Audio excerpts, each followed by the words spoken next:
I still vividly remember the feeling of standing outside room 214 of the Riverside Hotel in Memphis that evening. My hand was shaking like a young banana leaf as I raised it to knock. Through the door crack, I distinctly heard my husband's laughter, a laughter I hadn't heard for I don't know how long. And then the voice of a strange woman saying, "Graham, are you sure your ex-wife won't find out?" Ex-wife. Those two words pierced my heart like a knife. Then I heard Graham, the man I had lived with for 45 years, answer gently, "Don't worry, honey. Ella is in Natchez. These 3 days we are free." Do you know the feeling when the whole world seems to be spinning? When your heart is still beating but you feel like it just stopped? When you want to scream but not a single sound escapes your throat? I experienced that feeling. Standing in the cold hallway of a Memphis hotel, hearing the man who had been my husband for 45 years talk about me as if I were dead, or worse, as if I had never existed. Excuse me, let me properly introduce myself. My name is Ella Dixon. I am 74 years old, living in Natchez, Mississippi, a small town by the river, where everyone knows everyone, where people still greet each other when passing by. All my life I worked as a metal worker, inheriting the trade from my father. These hands have created countless iron gates, railings, and decorative pieces for families in the region. I am proud of my craft. I am proud of my life. Or at least, I used to think so. Until that night in March 2020, when I discovered that the man I loved, the man I trusted, the man I had dedicated my youth to building a home with, had killed me in his story. Not killed in the literal sense, but in a way, it was even worse.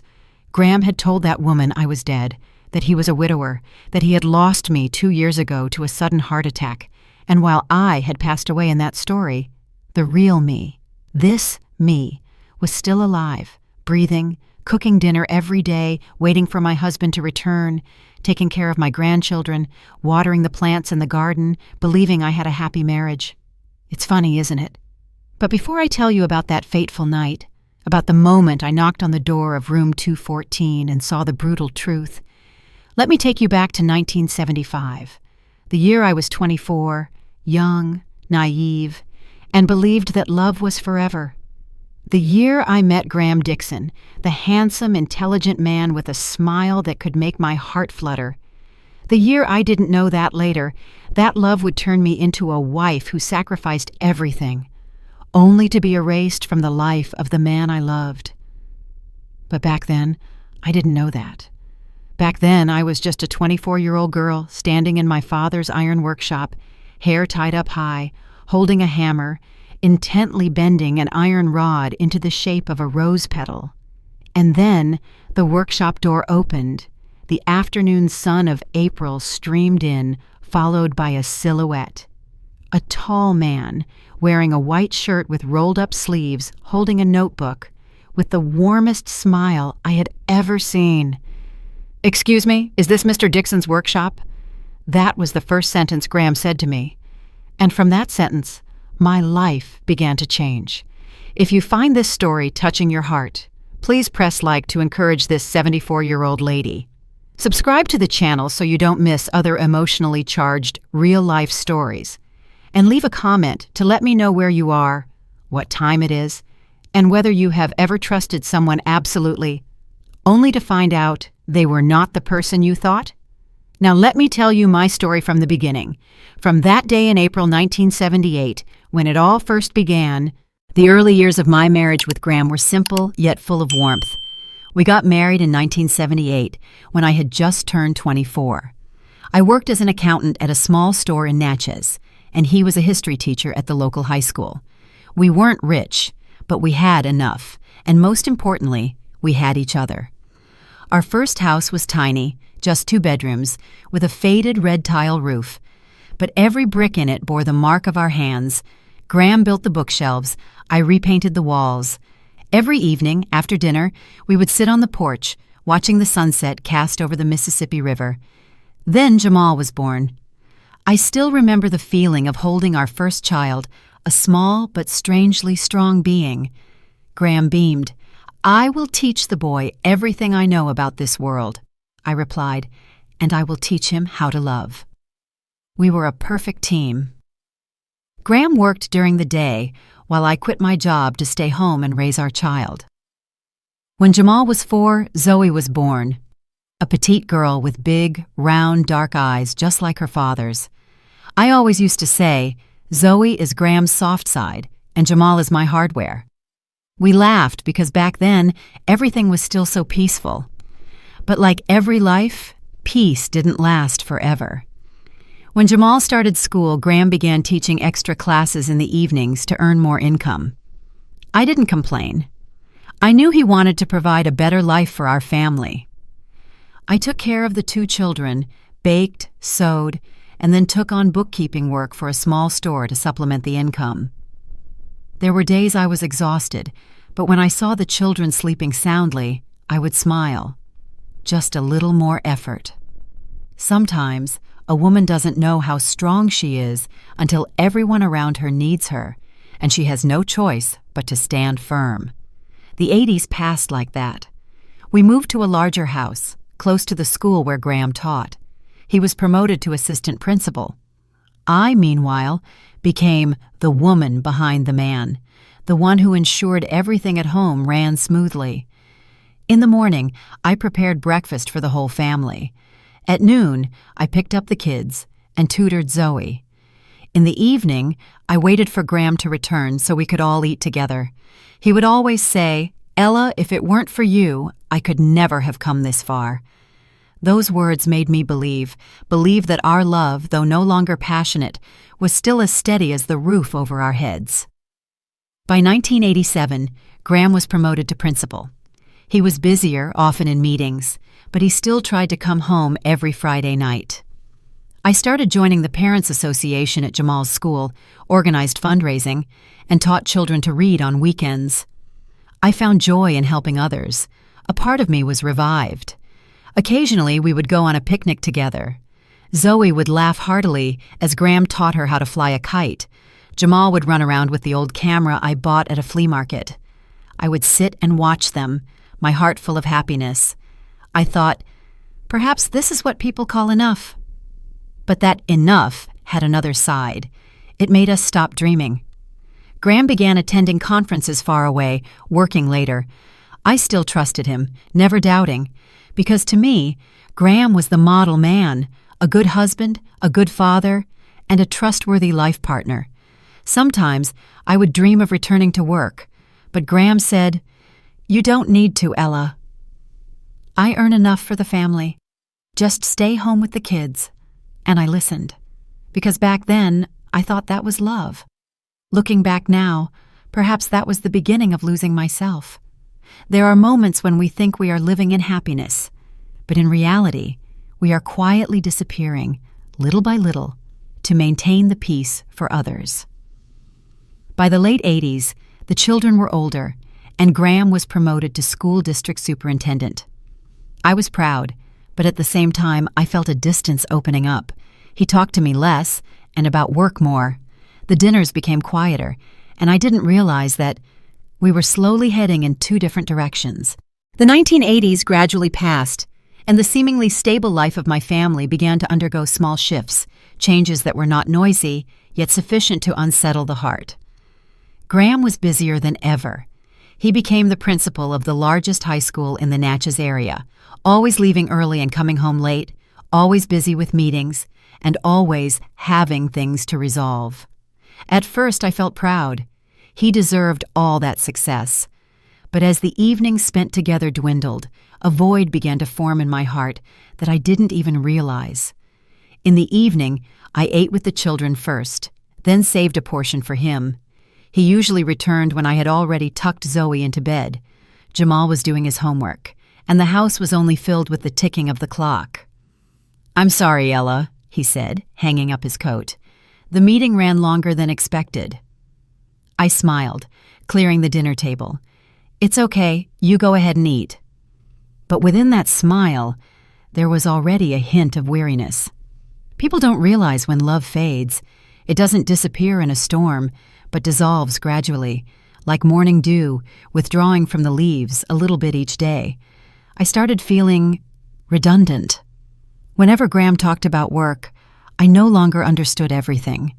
He spoke of projects, councils, budgets, while all I knew was taking care of the children, cooking and cleaning. Long stretches of silence appeared between us, not awkward, but chilling. I told myself, he's just tired. All marriages reach this phase, but the loneliness gnawed at me little by little. Once I suggested, how about we take the kids to Jackson this weekend? Graham didn't look up from his stack of papers. I have a conference this week. I nodded. Then let's do it next week. But next week, there was yet another conference. I gradually learned to go shopping alone, eat lunch alone, talk to Zoe and Jamal as a way to fill the void. I still called it fine. I still told myself, this is a mature marriage, less romance, more responsibility. But every night, I looked at the wide bed, only one side of it holding warmth. One evening in 1989, when Graham came home late, I asked, "Do you ever remember the time when we were first married?" He was surprised, then laughed. "Of course I do." "Why do you ask something so strange?" I smiled. "Just, sometimes I miss it." He was silent for a moment, then replied, "I know. But we all have to grow up, don't we?" That answer was light as the wind, but enough to make me feel cold. In March 1990, the school where Graham worked hosted a ceremony honoring the Principal of the Year. I attended with the children, wearing the blue dress Graham once said he liked the most. The whole auditorium stood up and applauded as he stepped onto the stage to accept the award. I looked at him, feeling proud, but there was a bitter note in my heart. He stood there, smiling brightly amidst the crowd, while I was just the woman sitting in the fourth row, applauding for my husband, who barely glanced down. When the ceremony ended, many people came to shake his hand, take photos, and congratulate him. No one asked who I was. I just quietly held his coat bag, waiting for him to finish. That night, on the way home, he said, "They want me to join the Regional Education Board. I might have to go to Jackson a few days every month." I offered a strained smile. "You really are good." But in my heart, I knew he was about to go further away, not just in terms of distance, but also emotionally. Love does not die in one argument, but in 1,000 times a woman has to say it's okay, even when her heart is breaking. By the end of that year, Jamal was in high school, and Zoe began piano lessons. Both children grew faster than I expected. I was busy with the children, and Graham was busy with his world. Two parallel lines, only briefly touching during short dinners. Sometimes he looked at me and said, "You seem sad." I replied, "No, just a little tired."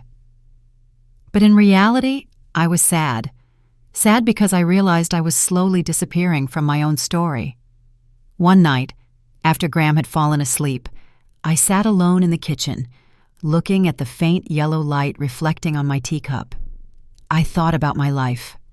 From a girl who loved reading, loved art, loved metalworking, to a woman whose life only revolved around her husband and children. I asked myself, how long has it been since I did something just for myself? I didn't know that this small question would be the beginning of a long journey, leading me through loss, betrayal, and finally, finding myself again. The late 1980s, our life became so stable that it was dull. Graham had become a principal. Jamal was in high school. Zoe started piano lessons. As for me, the one who once dreamed of opening a small shop or returning to accounting work, I remained at home. Initially, I told myself, this is my choice. I am doing the right thing for my family. But gradually, I was no longer sure. Every morning, I woke up early, prepared breakfast, woke the children, and saw Graham off to work. The house returned to silence after just an hour. I cleaned, did the laundry, shopped for groceries, cooked. Every day was the same. At noon, I sat alone at the dining table. The clock's steady ticking echoed, and in some moment, I realized I had no one to talk to but myself. There are women who think they are living happily until they suddenly realize it's been a long time since anyone asked them, "What do you like?" I started taking walks every morning through the small neighborhood leading to the Natchez Bluff riverbank. Whenever I looked at the Mississippi River flowing silently, I saw myself in it, always moving, but never getting anywhere. One afternoon, Graham came home late. I saved dinner for him, warming it up for the third time. When he walked in, the scent of someone else's perfume on his jacket made my heart ache, not out of jealousy, but because I suddenly remembered how long it had been since he held me like he used to. I still believed in him, of course, but something inside me had changed. In 1988, Graham was invited to attend a statewide education conference in Jackson. He told me, "This is a huge opportunity, Ella. If I do well, they might invite me to the advisory board." I smiled, hiding the sadness in my eyes. "You should go. You deserve it." He was gone for 3 days. Those 3 days, the house was so empty, I could distinctly hear the wind slipping through the door cracks. I cooked for the 2 children, turning on the TV just to hear human voices. On the second night, Zoe asked, "Mommy, why do you keep staring at the clock?" I started, then smiled. "No, Mommy is just waiting for Daddy to come home." When Graham returned, he brought a gift, a blue silk scarf from Jackson. "I thought this would suit you." I nodded, touched, but when I looked deep into his eyes, I realized there was already a small gap between us, just enough for 2 people to stand in the same place without truly touching each other. In 1989, Graham was promoted to Regional Education Director. From then on, work consumed him. He traveled constantly, Jackson, Greenville, sometimes Vicksburg. Dinners were only the 3 of us. Zoe told stories from school. Jamal talked about his science project. I smiled, listened, but still felt empty inside. When Graham called home, he only asked, "Are the children okay? Do you need anything?" I replied, "No. Everything's fine." The 2 words, "everything's fine," became the shield I used to protect myself. Because if I spoke the truth, that I felt lost, felt invisible, I wouldn't know where to start. Marriage does not die from one major mistake, but from 1,000 small moments when 2 people stop looking toward each other. One late night in 1989, I woke up in the middle of the night. The bed was cold. Graham was away on a business trip, but the emptiness still felt like a hole in my chest. I went down to the kitchen, made a cup of tea, and sat watching the faint yellow lamp flicker. I asked myself, is this my life? Or is it just someone else's life that I am passing through? The next day, I tried to do something for myself. I went to the church and signed up to volunteer. Initially, it was just helping in the kitchen, then helping organize reading sessions for children every Sunday. For the first time in years, I felt alive again. I liked the feeling of being called by name, being asked for my opinion, being thanked for a small deed. Graham was happy for me, at least on the surface. "I'm glad you have something to keep you busy," he said. But every time I told him stories about the church, he would nod perfunctorily and then change the subject. He wasn't genuinely interested, and I began to realize that.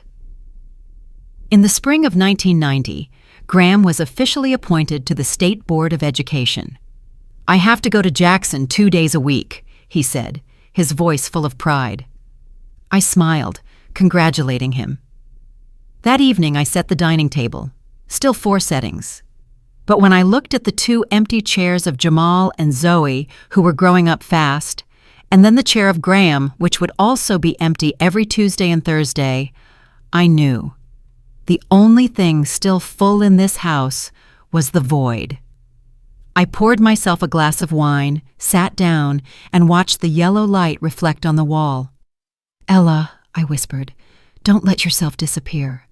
I didn't know then that this very sentence would become a prophecy, because just a few years later, amidst the business trips, the conferences, the hurried calls, and the promises of "I'll make it up to you," I truly began to disappear from my own life.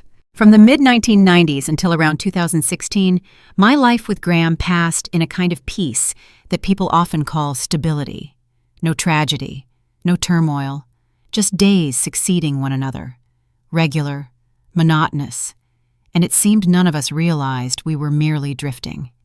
Jamal and Zoe left home one after the other. Our son got married, working as an engineer in Jackson. Our daughter married and moved to Memphis. Both were good, successful, and had their own lives. I looked at them and felt relieved and empty.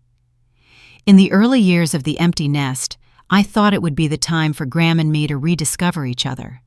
No more children, no more binding responsibilities, just the two of us, like when we first married.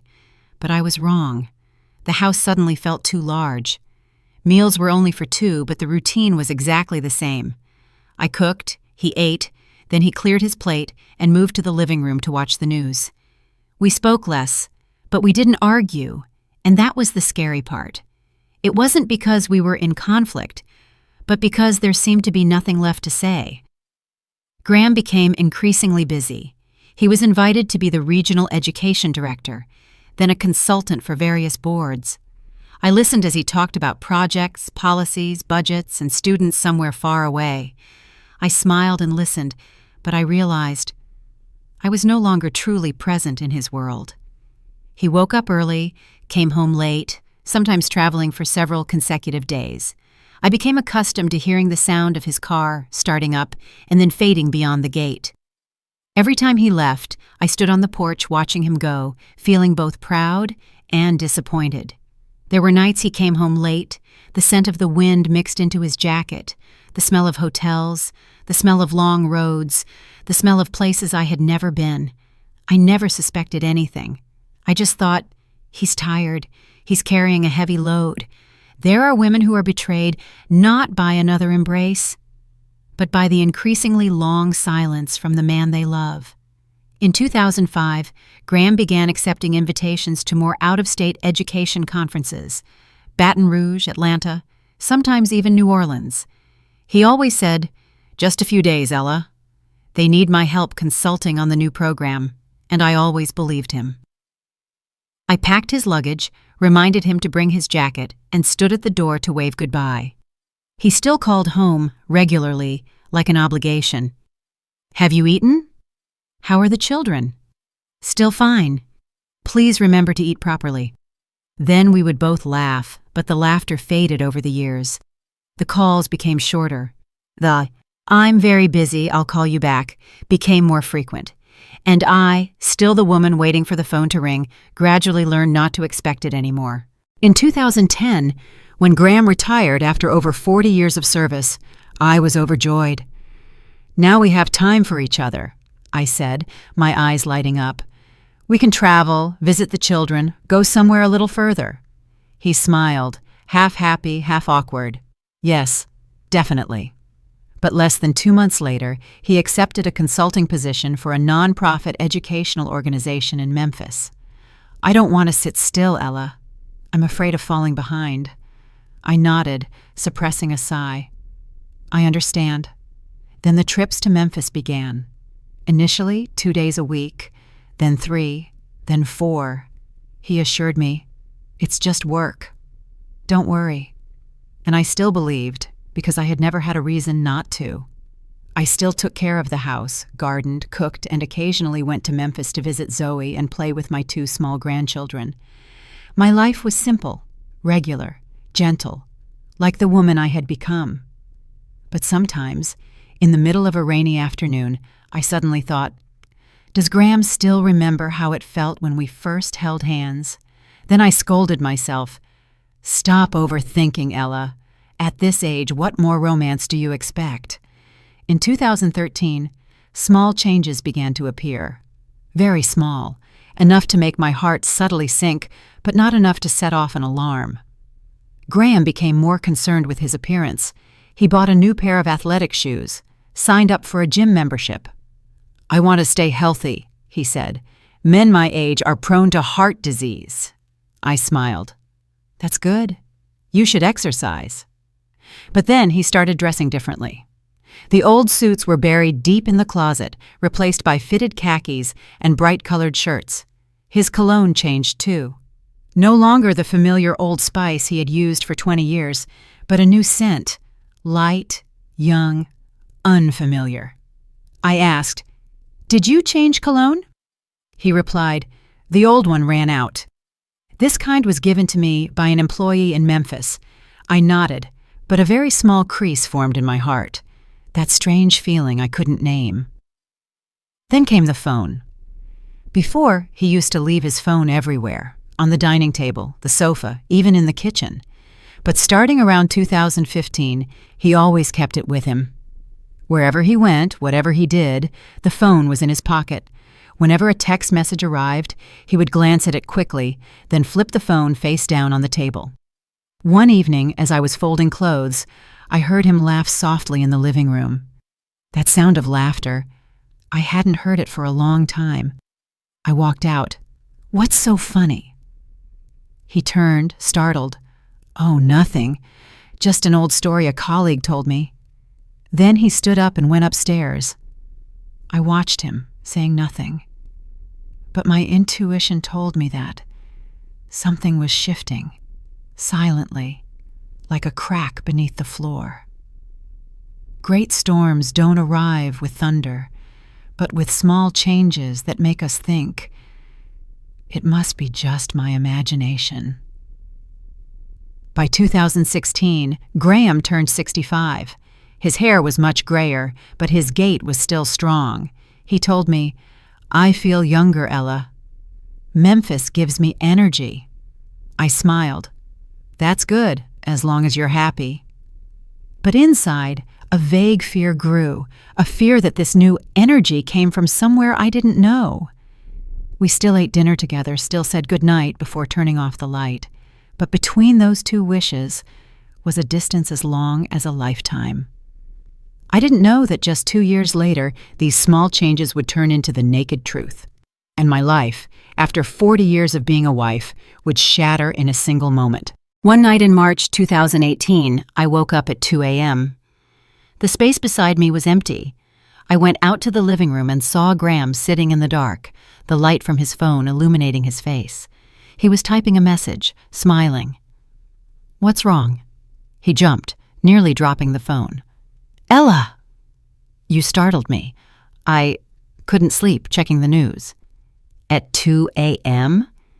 "Yes. You go back to sleep. I'll come in later." As I turned my back, I caught a glimpse of him in the mirror. He was still looking down at his phone, but no longer smiling. His eyes followed me, waiting for me to close the bedroom door. Who was texting him at 2 a.m.?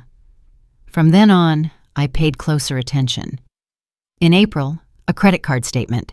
The Riverside Bistro restaurant in Memphis, $185, 2 steaks, a bottle of wine, dessert. "Who did you have dinner with that cost so much?"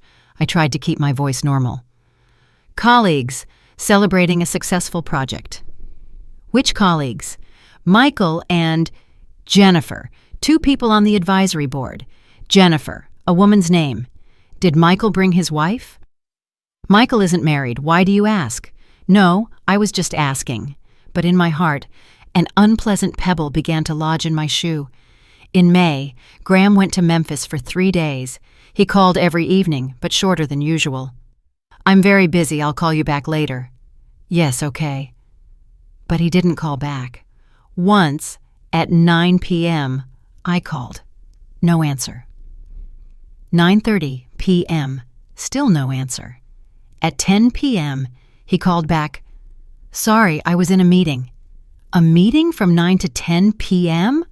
Yes, we discussed it right after dinner. Something was off.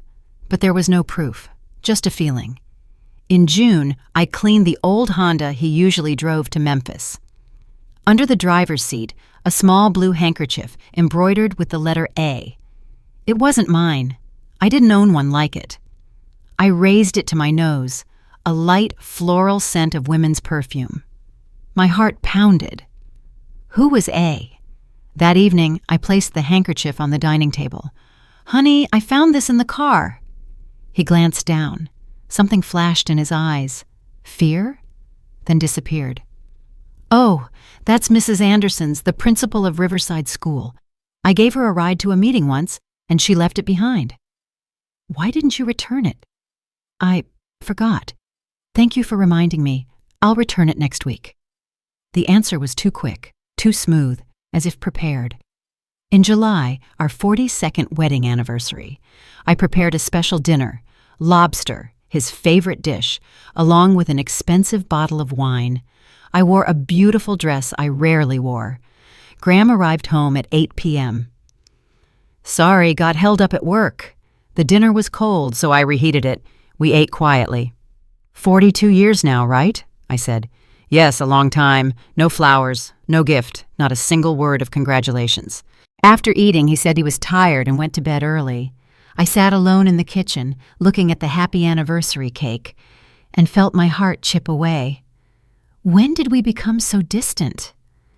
In September, Jamal came to visit, bringing Kira, 7 years old, and Isaiah, 5 years old. While I was playing with the grandchildren, Jamal pulled me aside into the garden. "Mom, is something going on with Dad?" "Nothing at all, son. Are you sure?" "Last night, Dad got a call, went outside to talk. When he came back inside, his face was red as if he'd just argued. Maybe it's work. But Dad has retired Mom. He's still consulting, son." Jamal looked at me, worried. "If anything happens, tell me, Mom. I'm your son. I'll take care of you." I hugged him, hiding my face in his shoulder so he wouldn't see my tears. "I know. I love you." When too many logical explanations stack up too perfectly, you should ask yourself, are they explaining the truth or concealing it? By December 2018, I could no longer deny it. Something was happening to my marriage. Graham was more distant.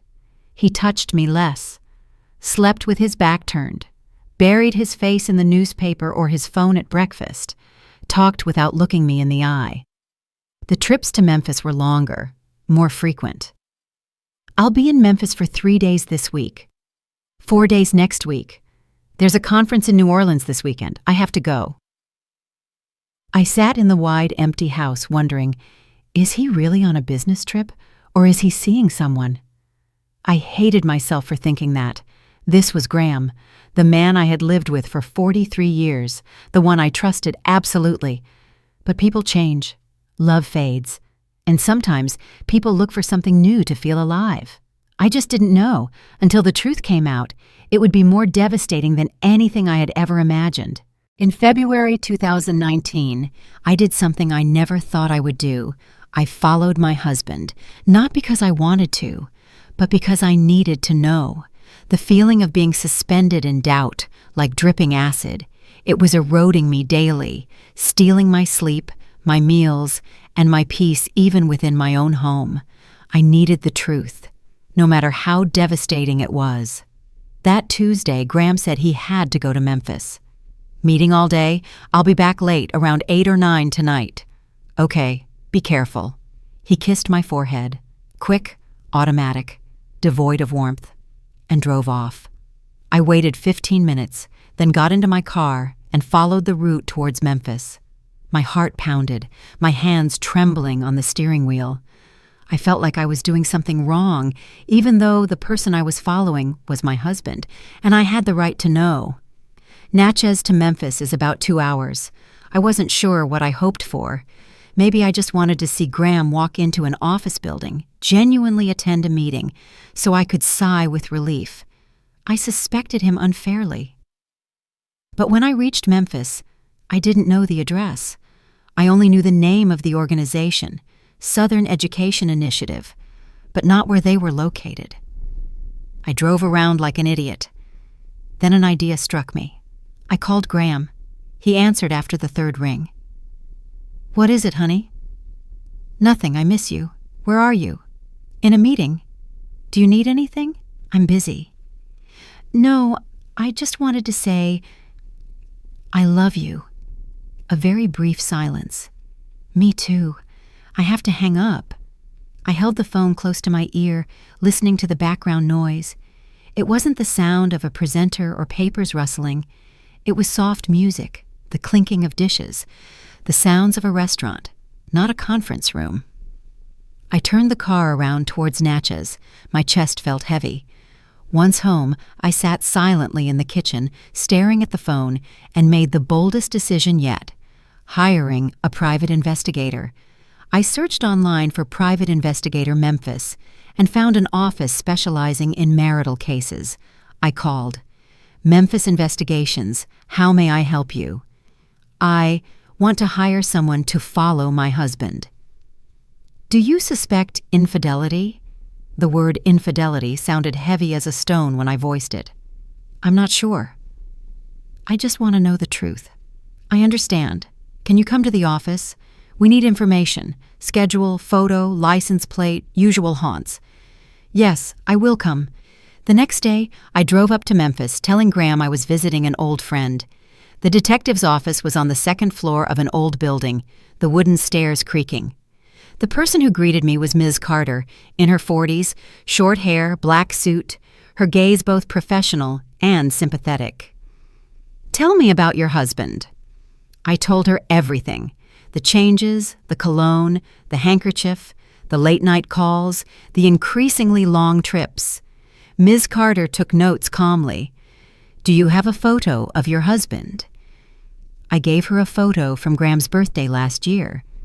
License plate? I read it out. Are you sure about the office in Memphis? He said it was the Southern Education Initiative. I don't know the address.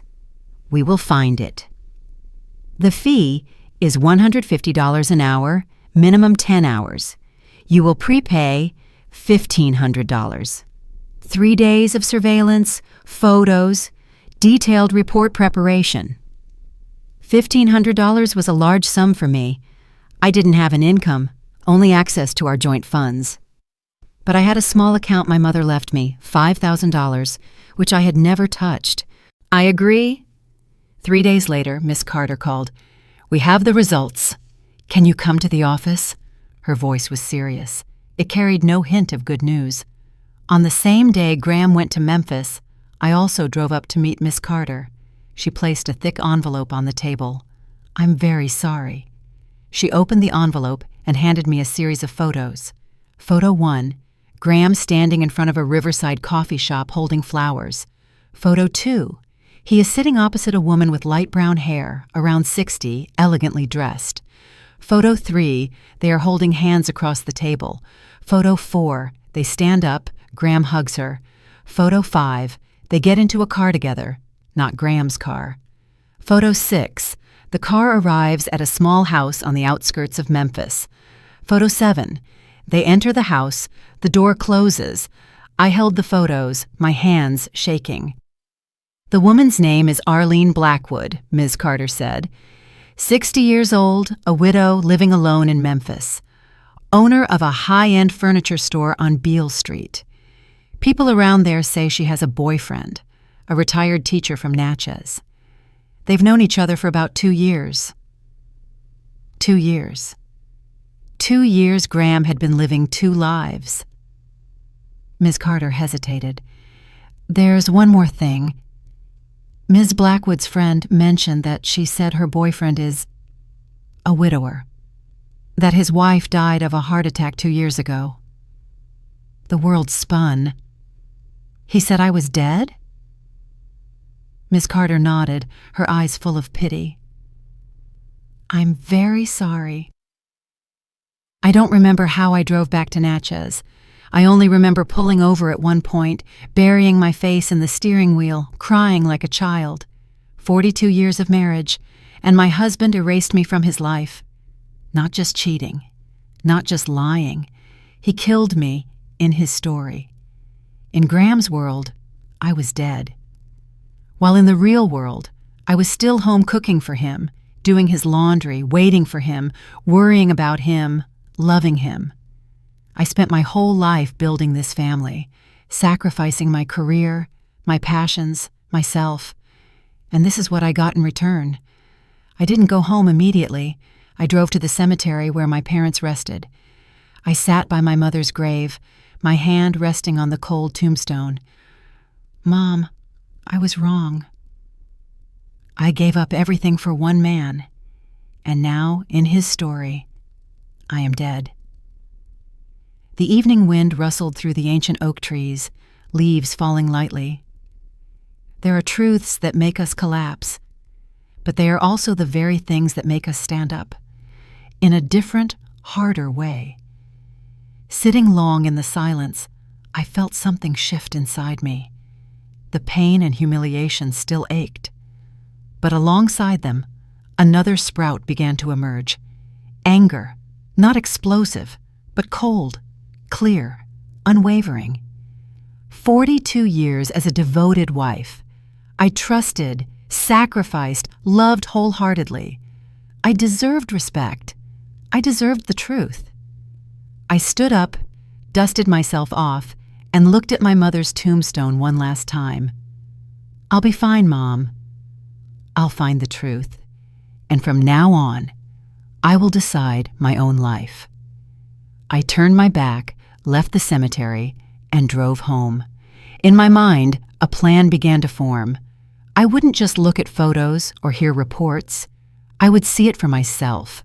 I would confront Graham, and if necessary, I would confront Arlene Blackwood, the woman who was in love with a false version of my husband. A wifeless Graham, a free Graham. But first, I needed an opportunity. That opportunity came in March 2020. That day, I planned to go to Memphis to visit Zoe, but my daughter canceled at the last minute. Graham thought I would be gone for 3 days, and he decided to use those 3 days for Arlene. He didn't realize that this time I would witness everything. March 2020. I still remember that day clearly. Every detail, every sound, every gust of wind. The day my life, after 42 years of marriage, turned down a road of no return. Zoe called, her voice apologetic. Mom, a student at my school tested positive, so I have to stay and work. I think I'll only be able to see you next week. It's okay. Take care of yourself. I'm fine. I hung up, looking at the calendar. Graham thought I would be gone for 3 days, staying at Zoe's place in Memphis. He had already set his own plan, and this time I wouldn't be excluded from the story. I said nothing. I didn't cry. I didn't tremble. I only packed a few necessities, put Jamal's old camera, fully charged, and a small notebook ready. My whole life I had been preparing meals, washing clothes, waiting for my husband. Now I had only one single thing to do: see it with my own eyes. The next morning, I woke up early, made coffee, poured it into the white ceramic mug Graham always used, and left it on the table as usual. At 7:30, he came out with his suitcase. Be careful on your trip, honey, I said, my voice strangely calm. You too. Call me when you arrive. He smiled, giving me a light kiss on the cheek, a kiss as empty as a blank sheet of paper. The door closed. The sound of the engine faded away. I counted silently for 15 minutes, then took the keys and started the car, heading towards Memphis. The 2-hour drive felt like a lifetime. I didn't turn on the radio, no music, just the sound of the tires rolling on the road and the steady beat of my heart in my chest. Before leaving, I had memorized the address of the house the detective had photographed, the small gray house on the outskirts of the city near Riverside Park. Arriving in Memphis, I parked 2 blocks away under the canopy of bare trees. From a distance, I could see Graham's silver Honda parked right in front of the house. I sat in the car, gripping the steering wheel tightly. My hands were sweaty. The house door opened. Graham stepped out, not wearing a jacket, holding a bouquet of pink tulips, and she, Arlene Blackwood, appeared behind him, wearing a beige dress, her hair lightly curled, smiling gently as if it were the happiest morning of her life. They shared a kiss, long, slow, familiar. I don't remember if I was still breathing. I grabbed the camera, clicking continuously, my hands shaking. Each click was a cut to my heart. He took her hand, opened the car door, attentive as if he had never known me. They left. I followed, maintaining a sufficient distance. They stopped at Beale Street, the most vibrant street in Memphis, where blues music echoed day and night. They both walked into the Riverside Bistro, the restaurant named on the bill I had once seen. I sat in the car looking through the window. Graham pulled out the chair for Arlene. They ordered wine, clinked glasses, laughing and chatting. I had never seen him smile like that, softly, vividly, his eyes sparkling like a young man in love, a gaze he hadn't given me for a long time. I looked down at my hand, my ring finger, wrinkled with years, still bearing the wedding band. The ring I once thought was forever. Suddenly, I felt like a ghost, exactly as he had told others. In Graham's story, I was dead. And at this moment, looking through the window frame, I felt like I was watching my own funeral. I don't know how long I sat there. When they left the restaurant, I continued to follow them.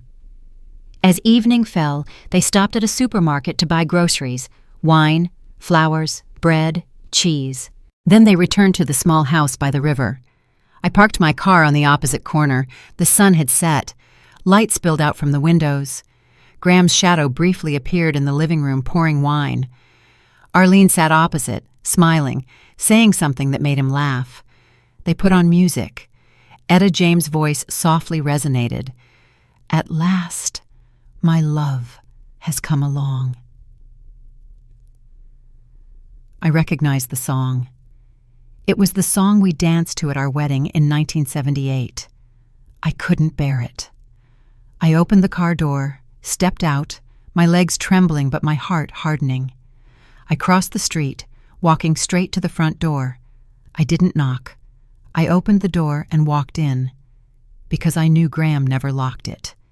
He turned around. The wine glass in his hand froze midair. His face went white. "Ella, my God, what are you doing here?" Arlene turned around, surprised. "Graham, who is this?" I stood at the threshold, my voice terrifyingly calm. "I am his wife. The person he told you died of a heart attack." The room fell silent. Graham's mouth was open, but no words came out. Arlene froze, then turned back to look at him with a look of horror. "Is she telling the truth?" I didn't need to answer. I raised my hand with the wedding ring. 43 years of marriage. This is the truth. Arlene backed away, her hands shaking, placing her wine glass down. As for Graham, he looked at me as if seeing a real ghost. "Ella, I'm sorry. I didn't mean for things to turn out like this. You just didn't mean for me to know, right?" My voice trembled slightly, but each word dropped like stone. "For 2 years, you've been living with her. For 2 years, you told the world I was dead. Who do you think you are, Graham? A man starting a new life, or a man who buried his wife alive in a lie?" He bowed his head, saying nothing. Arlene looked at him, tears welling up. "Graham, you said your wife died. I... He stammered, unable to find the words. "Enough," I said quietly. "I don't need to hear anything more. I just want you to know, you have killed everything, not just the marriage, but the best part of me." I turned to walk out, but stopped at the door. "Oh, Graham." I turned back to look him straight in the eyes. "Congratulations. You finally have the widower life you always told everyone about." I left the place. I didn't run. I didn't cry. The Memphis sky was gray. The Mississippi River wind blew through, stinging my skin. I walked along the riverbank, letting the wind carry away my heavy breath, letting my tears dry without wiping them. There are moments that are not about revenge, but about awakening. Sometimes what you lose is not the man, but the illusion of the man. That evening I drove back to Natchez. The road was long, the streetlights casting down in trembling streaks of light. On the seat beside me, the camera was still warm, holding evidence of a dead love. Back home, I didn't turn on the lights. I sat on the sofa in the dark, listening to the clock tick. 43 years of marriage, ending not with an argument, but with an old song and a closed door. That night, I understood. The fateful day is not the day one is betrayed, but the day you see the truth and choose not to look away. I couldn't sleep that night, not because of pain anymore, but because of clarity. It felt like someone had delivered a hard slap, making all the fog in my head disappear. For the past 43 years, I had lived in the role of the good wife, the homemaker, the one who waited, the one who trusted. But at this moment, I knew, if I didn't do something, my story would end exactly as he wrote it. Ella, the one who is dead, I would not allow that to happen. The next morning, Graham returned. He walked into the house, still with the familiar posture, only he looked 10 years older after just one night. Ella, he called softly, his voice hoarse. I'm sorry. I don't know where to begin. I cut him off. Then don't begin. I was sitting at the dining table, my tea cold, the divorce papers placed right in the middle of the table. He froze. When did you prepare this? Since this morning. I looked up, meeting his eyes directly. Just like you prepared for my death 2 years ago. He stammered. I never meant to hurt you. I just felt lost. I smiled, a smile so thin I didn't recognize it myself. No, Graham. You weren't lost. You just found another path you thought would be easier to breathe on. And to walk that path, you needed to erase me from the map. He said nothing more. He only sat down, burying his face in his hands. For the first time in years, I saw Graham so vulnerable. But strangely, I no longer felt pity for him.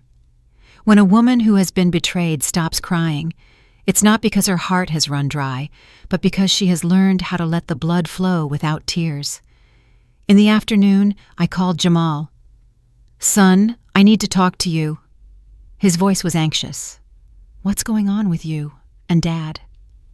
Your father is having an affair, I stated directly, and worse, he told others that I was dead. Silence on the line. Then Jamal spoke, his voice hoarse. I'm driving. You stay put. I'll be right there. 3 hours later, Jamal arrived. He hugged me tightly, and when he let go, I saw his tears. Mom, I'm sorry. I should have noticed sooner. No, Jamal. Don't apologize. The one who needs to apologize to me is your father. Graham was sitting in the opposite chair, head bowed, hands clasped. Jamal turned to him. Do you know what Mom has done for you all these years? Her whole life was lived for you, for me, for this house.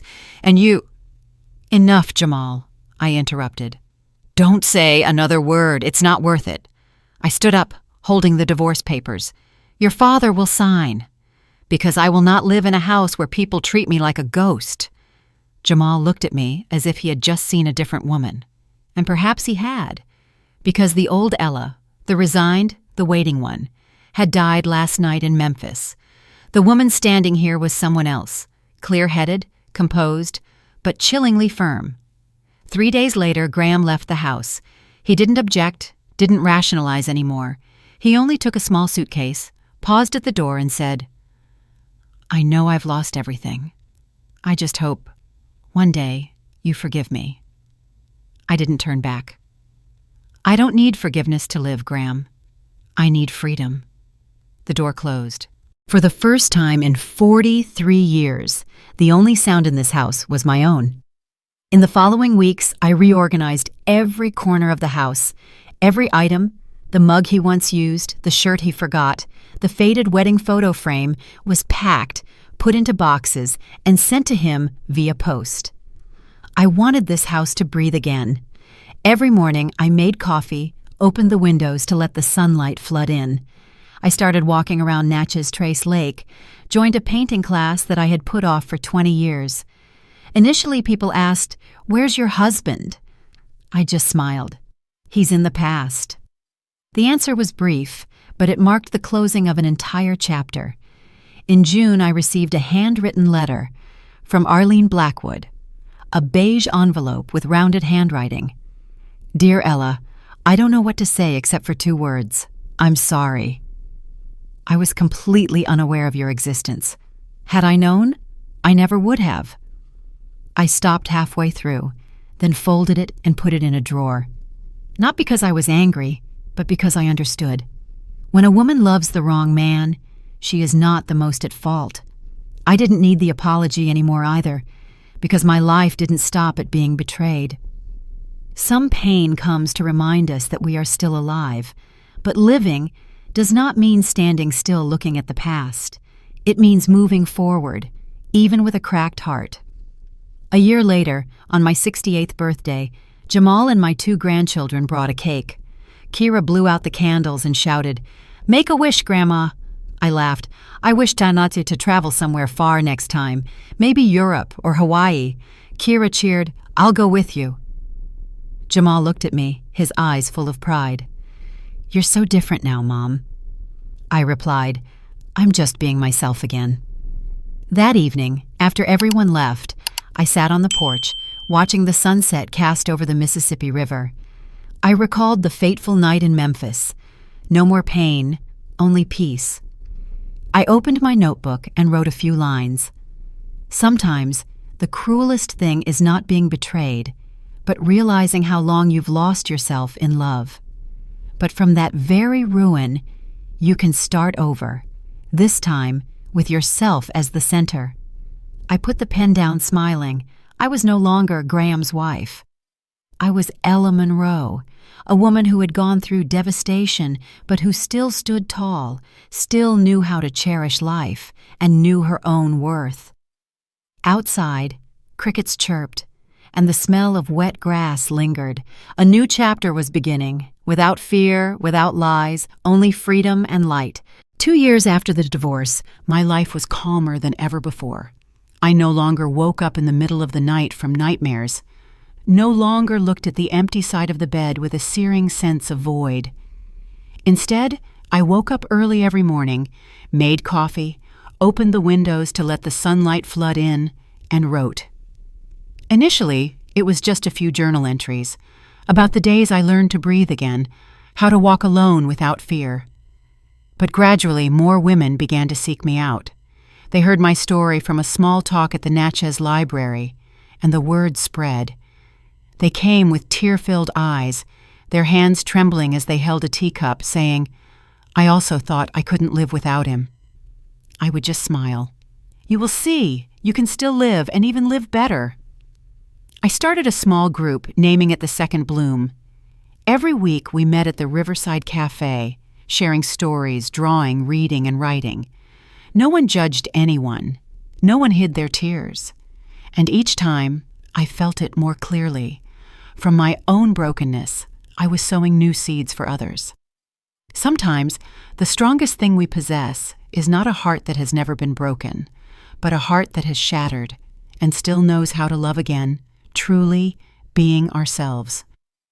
One autumn afternoon, as the leaves began to turn golden along the riverbank, I received news that Graham had passed away due to a sudden stroke. Jamal asked if I wanted to attend the funeral. I just shook my head. I said my goodbyes to him a long time ago.